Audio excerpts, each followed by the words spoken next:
Olá pessoal, eu sou Luiz Arthur Nogueira e este é o Papo de Economista, um programa feito por economistas sem economês, direto dos estúdios da B3 em São Paulo.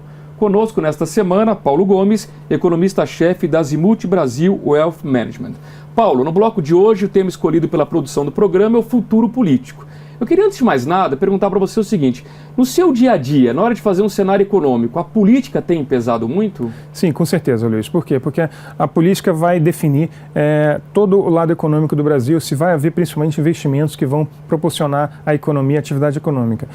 Em relação ao Temer, se ele fica ou não, eu acho que o mercado olha, isso tem um impacto, mas eu acho que o principal impacto é basicamente se as reformas vão continuar ou não. Ou seja, se esse tipo de administração que está buscando, por exemplo, um Banco Central independente, um Banco Central que está sendo muito diligente na condução da política monetária, na redução de juros. Então, isso tudo é importante. Então, eu acho que é mais uma questão de Estado do que de governo. E por enquanto, o mercado tem ficado relativamente satisfeito com essa condução, embora ele queira muito mais em termos de reforma, principalmente da Previdência. Com certeza. Agora, Paulo, eu tenho ouvido de muitos analistas que num cenário em que o Temer saia, Rodrigo Maia, por já ser o presidente da Câmara, seria um bom nome, por exemplo, para tocar essa agenda de reformas. Você acha que seria um bom caminho? Ele seria, se Temer tiver que sair, eu acho que ele talvez fosse a melhor alternativa, dado que ele tem um certo apoio no Congresso, ele foi eleito para presidente da Câmara, não foi à toa, ele soube costurar alianças com isso, e ele sempre se mostrou, Luiz, muito comprometido com as reformas, principalmente com a própria reforma da Previdência. Ele sempre mostrou que ela é necessária para a aprovação em termos de economia brasileira. Então, eu acho que ele é bem visto, porém a gente tem que ficar um pouco atento a alguns detalhes. Então, por exemplo, apesar dele ser do DEM, um partido que é muito bem visto pelo mercado por ser pró-reforma, mas ele foi alçado à presidência da Câmara com apoio de alguns até partidos de esquerda também e que vão demandar alguns ministérios. Então, é importante não só ver o nome, mas o governo como um todo, né? Claro. Agora, Paulo, que mensagem você tem passado para os seus clientes sobre a eleição de 2018? Porque quando a gente olha o Brasil no médio prazo, tem uma eleição pela frente aí. Exatamente. E é um cenário nebuloso. É um cenário bem incerto, Luiz, eu acho que o mercado está vendo, mas ele está confiante de que quem quer que seja eleito no ano que vem tenha consciência dessa necessidade de uma aprovação de uma reforma da Previdência, de resolver todos os problemas fiscais do Brasil, ou pelo menos encaminhar e equalizá-los. Então, quanto a isso, fica tranquilo.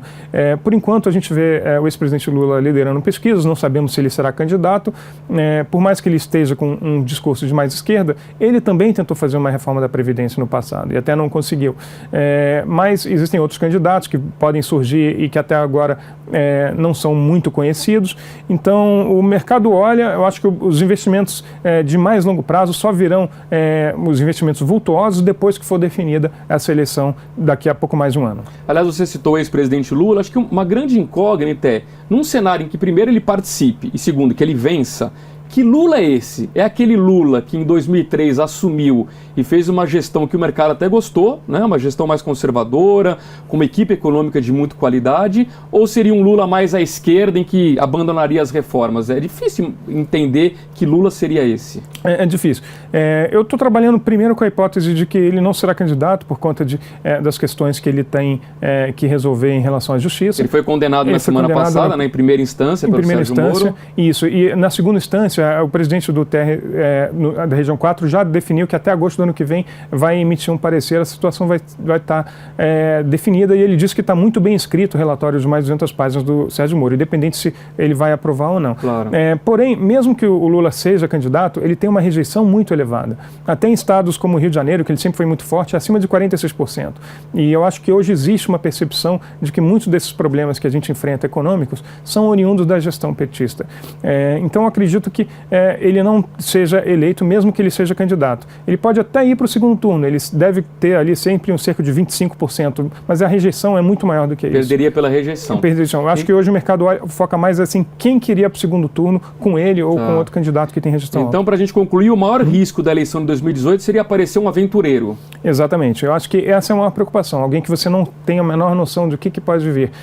Mas ainda assim, eu acho que o risco é relativamente limitado. A gente tem visto o mundo inteiro eleger candidatos um pouco mais à direita. Eu acho que eles tiveram experiências, mesmo os Estados Unidos, um pouco mais consideradas à esquerda, mas que impactaram em custos elevados, principalmente na área social.